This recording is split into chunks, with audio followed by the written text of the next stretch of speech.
All right, so this is to end Capricho Árabe. You've had some very tough sections in the piece. So I'm going to start around the bottom of the second page where you have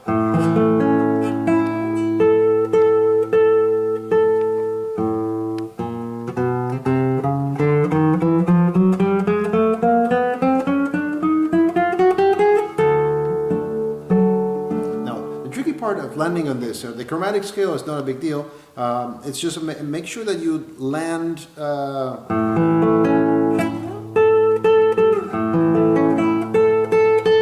think it's more dramatic to go to up to the second string.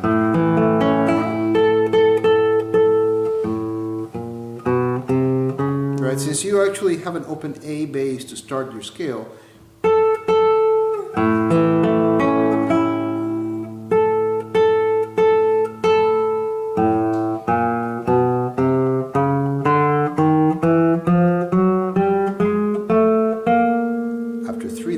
open B, get on fifth position, 1, 2, 3, 4, and then when you have a quintuplet,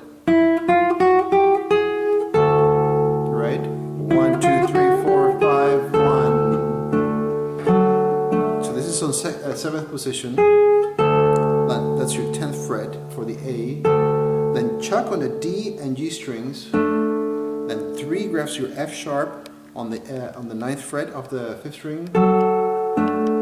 Then your bar should cover the B, the E on the A bass. Then you move on your bass to the 4th string on hammer on and pull off, right between 3 and 4. A bit tricky, right? 4 on the B string, back to the 1st string.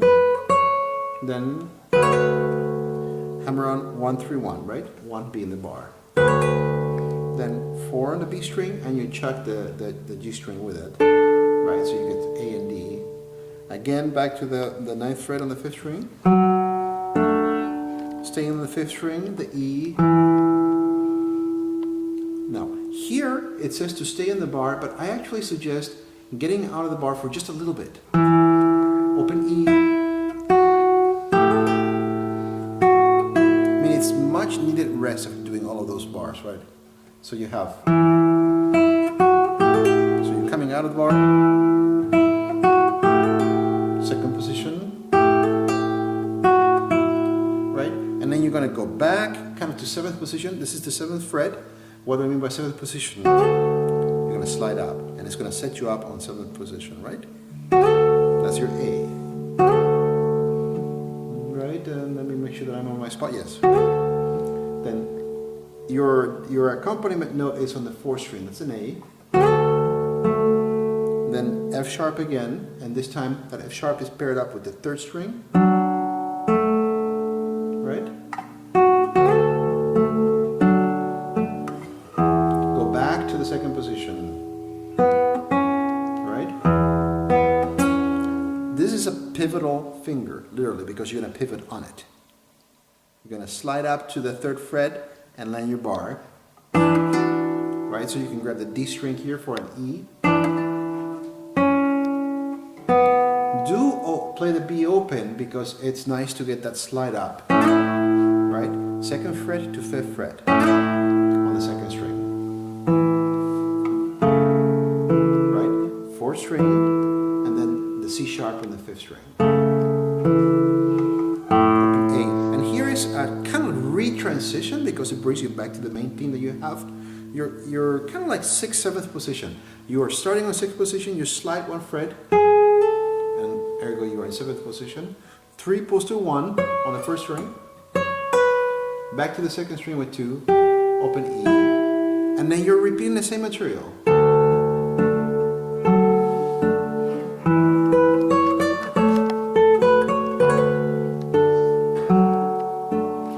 The second time around, this part changes, right? Here you have what I call the walkers. Now you're going to go 1 fret back so that you're in 6th position for the 5th string, 1, 4. Then 7th position, D string, 1, 4. Then 3rd string, 1, 4. Right? People tend to finger that this way sometimes, right? I suggest this. Now that is your 10th fret, and here's your 8th fret. 3rd finger, 2nd finger. Let's take a look.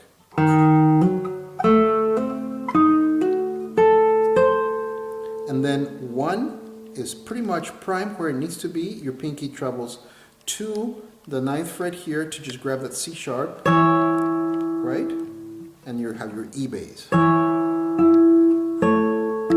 me make sure that I am telling you the right thing. Yes. And then you have a harmonic. So let's take a look at the walkers.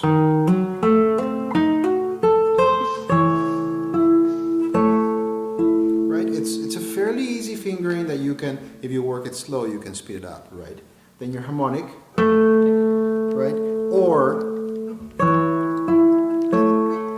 I would suggest sliding your pinky up so that you're on the 13th fret, right? Sorry, 14th fret, 12th here, and 10th here, right? Always keeping a fret here, right? So that you're kind of in 10th position.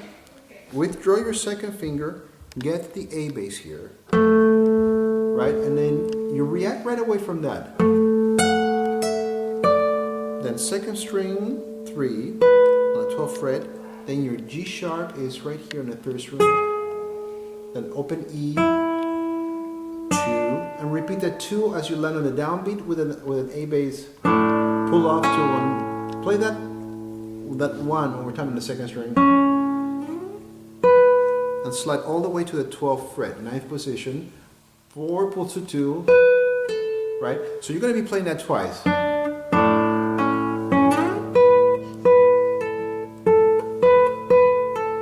Then bring that operation to 7th position so they can pull off from 4 to 2 again. 2 to 1. Then 5th position, 3 to 1. Then 3rd position, 3 to 1. 2nd position, 2 to 1. 1 to 0.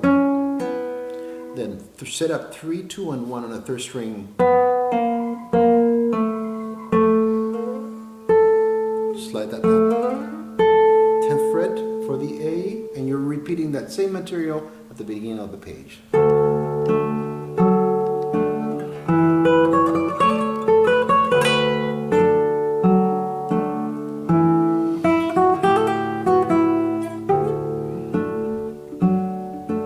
Sorry.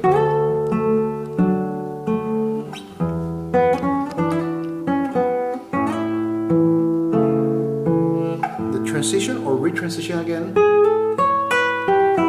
with a slide from 7th to 10th.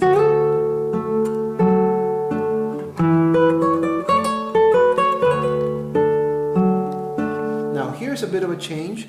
You are kind of doing a D major chord, right? So you're in 2nd position, hammer D to 3, 1 on the 3rd string, 2 on the B string, 1 on the 1st string, 4. It's going to slide all the way to the 12th fret.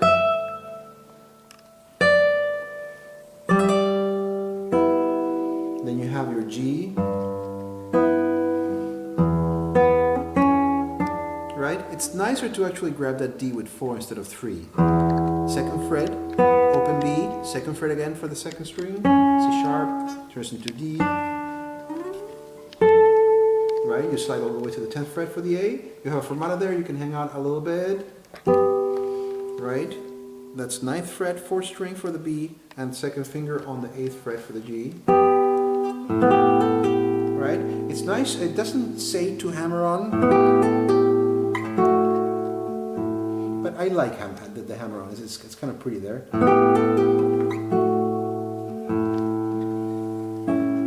C sharp there. Slide that up. It should be bar.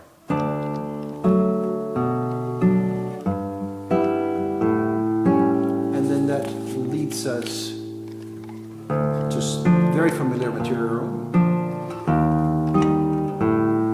And then you're back on the main theme.